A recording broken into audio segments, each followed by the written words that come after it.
Hello everyone, how are you all? Today we are going to start chapter 1 of class 9, that is matter in our surrounding. It is very interesting and easy chapter. वैसे भी chemistry तो होती interesting है, right? So let's start our chapter. First of all, we'll understand what is matter.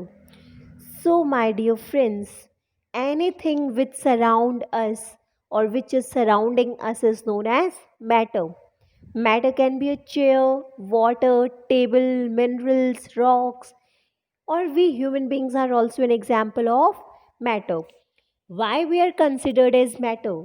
Because we are having some mass and occupy space. So we are part of a matter. So in terms of chemistry, anything which occupies space and has mass is known as matter. कोई भी कोई भी चीज़ जो कुछ space occupy कर रही है और उसका कुछ मास और वॉल्यूम है, that is known as matter. Okay, so अब आप लोग सोच रहे होंगे कि ये मैटर किससे बना होता है, what is it made up of. So it is very simple. You all know that everything is made up of small units. For example, our body is made up of small units and these small units are known as cells. बचपन में आप लोगों ने puzzle वाला game तो खेला ही होगा. उसमें हम क्या करते हैं, सभी स्मॉलर पार्ट्स को जॉइन करते हैं and make a complete puzzle from the smaller parts. So इससे आपको समझ आ रहा होगा कि हर चीज़ स्मॉलर यूनिट से बनी होती है और इन स्मॉलर पार्ट्स को हम केमिस्ट्री की टर्म्स में बोलते हैं particles. And these particles are too small that they can't be seen by a naked eye. खुली आंख से ये नहीं देख सकते हैं, हम इनको खुली आंख से नहीं देख सकते. They can only be seen under the microscope and these small particles are known as atoms. So इसका फ्लो चार्ट देखें तो मैटर है, मैटर बना है किससे, स्मॉल पार्टिकल्स, और वो स्मॉल पार्टिकल्स को हमने क्या नाम दिया है, atoms. Is that clear? Human being is a complete structure. Table is a complete structure. In similar way, matter is also a complete structure. लेकिन एक उसकी स्मॉलेस्ट यूनिट होती है जिसको जोड़ के वो पूरा बना होता है. उसमें बहुत सारी छोटी छोटी यूनिट्स होती हैं जिनसे जुड़ के वो कंप्लीट होता है. तो that smallest unit is known as particle and particles are termed as atoms. Is that clear? So let's move on. Characteristics of matter. Matter की विशेषताएं क्या क्या हैं? Means you can see that every human being has a feature that we have 2 ears, 2 eyes, 2 legs, 2 hands. In similar way, matter also have some characteristics. Okay, and what are those characteristics? Number 1, particles of matter have space between them. जो matter के particles होते हैं उनके बीच में क्या होती है, space होती है. यानी जो मैटर है वो जिन पार्टिकल से बना है उनके बीच में क्या होगी, स्पेस होगी. ओके, इवन आप चेयर जो कि सॉलिड है देख सकते हो कि उसके जो पार्टिकल्स के बीच में भी स्पेस होती है, भले ही वो कम ही क्यों ना हो, but still they have space in between particles. Okay, so first characteristic is particles of matter have space between them. Let's understand it with an example. When we mix some salt in water, in this figure you can see that there are 3 beakers. Okay, in first beaker there is only water. Then we mix some salt in water. इस beaker में हम क्या डालेंगे, salt डालेंगे and then we stir it. The salt disappear in few seconds. आप देख सकते हो कि जो सॉल्ट है वो आपको दिखेगा नहीं कुछ सेकेंड्स के बाद. ओके, फिर वो सॉल्ट गया कहाँ पे, और वो जो हमारा वाटर जो है वो भी क्या रहेगा, कांस्टेंट रहेगा. वाटर लेवल जो है हमारा सेम रहेगा. This is because the salt occupies a space between the particles of matter of water. Water के पार्टिकल्स के बीच में क्या प्रेजेंट थी? स्पेस प्रेजेंट थी. That is why the salt dissolved in the water. अगर उनके पार्टिकल्स के बीच में स्पेस नहीं होती तो सॉल्ट डिजॉल्व नहीं करता. लेकिन क्या हो रहा है? Salt is dissolving. It means particles of water are having space in between them. तो यही हमारी फर्स्ट कैरेक्टरिस्टिक्स है. Okay. Second property is particles of matter are continuously moving. जो मैटर के पार्टिकल्स हैं दे आर कंटिन्यूसली मूविंग. ऐसा क्यों होता है? That means they are not static. Static means not at rest position. वो क्या करते हैं? सारे दिन रेंडमली किसी भी डायरेक्शन में मूव करते रहते हैं.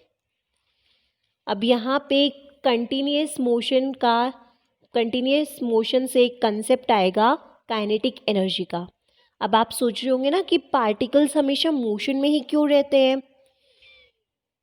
यू नो, कोई भी चीज़ मोशन में कब आएगी? जब उसके अंदर कुछ सर्टेन अमाउंट में एनर्जी प्रेजेंट होगी. जैसे कि we get tired after doing lots of work. तब क्या होता है? बॉडी में एनर्जी की कमी हो जाती है and we can't do any work. Then we drink some energy boosters to boost up. Then we get back to our work. So similar is the case of matter, that they are continuously moving because they possess kinetic energy. वो continuously क्यों move करते हैं? क्योंकि उनके अंदर एक energy present होती है और उस energy का नाम होता है kinetic energy, due to which they are in continuous motion. Like see here, in this diagram, wait a minute, in this diagram solid, it is of solid. Solids के बीच में क्या है? बहुत ज़्यादा स्पेस नहीं है. It has very less space between the particles. तो क्या होगा? अगर लेस स्पेस होगी तो लेस ही इनके अंदर क्या होगा? मूवमेंट होगा. अगर पार्टिकल्स के बीच में स्पेस कम होगी तो पार्टिकल्स का मूवमेंट भी कम ही होगा. इसीलिए जो सॉलिड्स के पार्टिकल्स होते हैं they vibrate at their place only. ये हम डिटेल में अभी पढ़ेंगे आगे. फिर हम देखें लिक्विड्स में, तो लिक्विड्स में थोड़ा स्पेस ज़्यादा होती है. तो इनके पार्टिकल्स क्या करते हैं?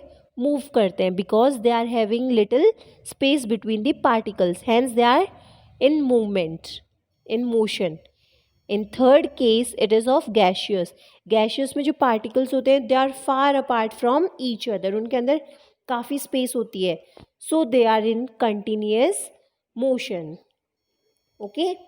इसका अगर हम एक और इजी एग्जाम्पल से समझें तो होता है कि when we spray deodorant in one corner of the room, then within seconds the fragrance reaches entire room.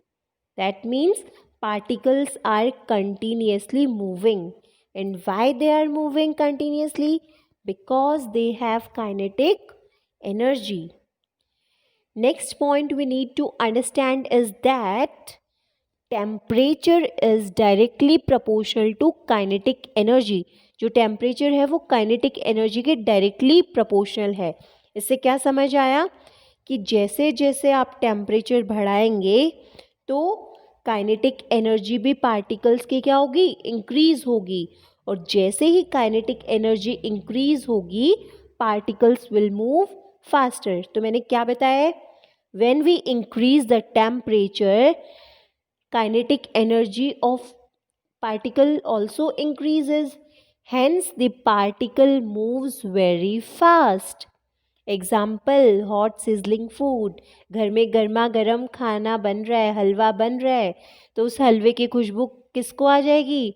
आपके पड़ोसी की आ जाएगी. वो हमारे घर आ जाएंगे, भाई आज आपके घर क्या स्वादिष्ट खाना बन रहा है. ओके. तो ये क्यों? क्योंकि हलवे का जो टेम्परेचर था वो बहुत ज़्यादा था.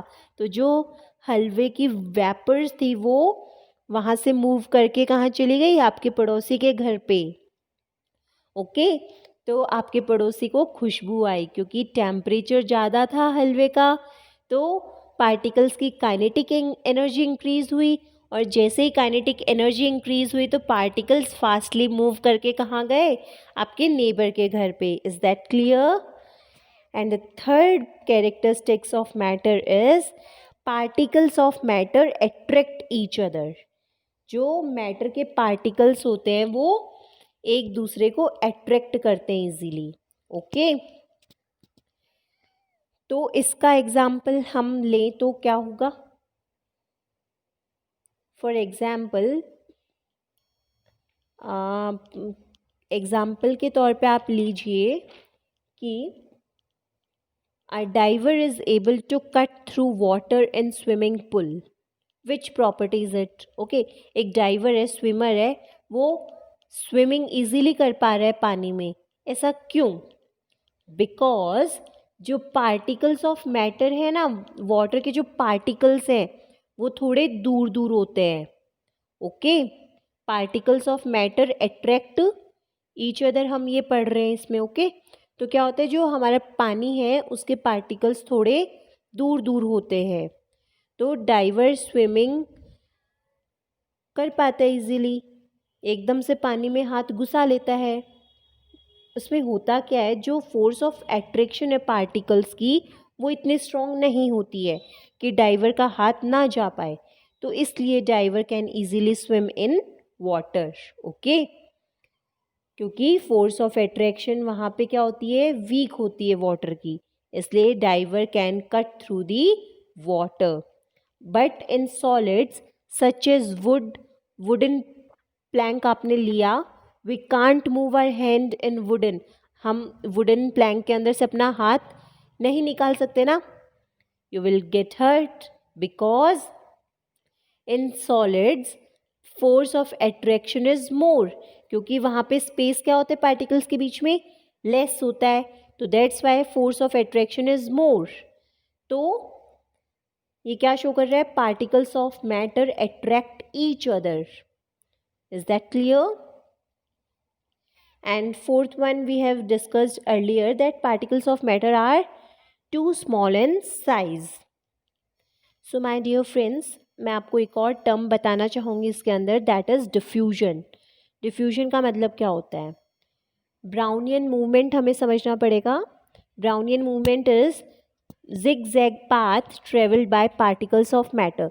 जो पार्टिकल्स होते हैं ना मैटर के, they don't move in a straight line, they follow zigzag path. Okay, it is known as Brownian movement. और diffusion क्या होता है?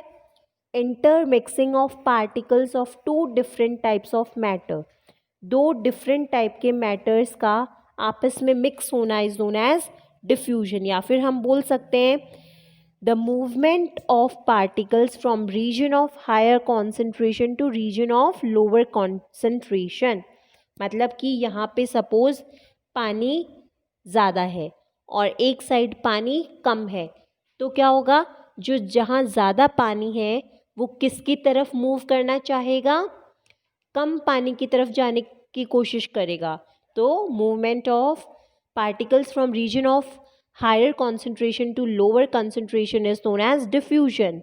एक इंक का एग्जाम्पल लीजिए, जैसे ही आप वाटर के अंदर इंक को डालेंगे तो वो इंक क्या करेगी, जल्दी से मिक्स होना स्टार्ट कर देगी वाटर के साथ. ओके, तो it is intermixing of particles of ink with water, it is known as diffusion. आप देख सकते हैं यहाँ पे क्या था, हाई कंसंट्रेशन था पार्टिकल्स का, यहाँ पे लो कंसंट्रेशन था. कुछ टाइम के बाद क्या हुआ, ये हायर कंसंट्रेशन वाले पार्टिकल्स किसकी तरफ गए, लोअर कंसंट्रेशन की तरफ. तो दोनों में एक सर्टेन टाइम पे क्या हो गया, बैलेंस बन गया. ओके, तो this was all about this topic. Now I am just quickly revising these topics. First of all, we studied what is matter. Anything which occupies space and have mass is known as matter. Then we studied three characteristics of matter, that Particles of matter have space between them. Particles of matter are continuously moving, and particles of matter attract each other. I hope you like my video and tell your suggestions as well if you need certain type of improvement. Thank you very much.